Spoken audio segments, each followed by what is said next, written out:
Labas moteris. Žydra spalva su baltais taškiukais. Manajame butike galime rasti pačių įvairiausių suknelių. Ir su petnešėlėm, ilgesniam rankovytėm. Suknelės kaina 50 eurų, nuostabus trikotažas. Žinoma, galima pažaisti stiliukų, pirštinaitės, perlai, akinukai, skarelės. Ir iš tikrųjų patampa moteris išskirtinė, vienintelė ir nepakartojama.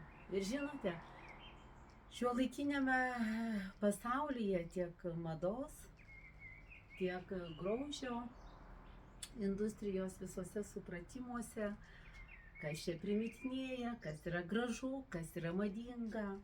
Aš jums atsakau, moters išskirtinumas, unikalumas. Būtent tai yra tobulumas, o ne kažkokie standartai ar kitų sukurtos ribos. Sėkmės visom moterim. Iki.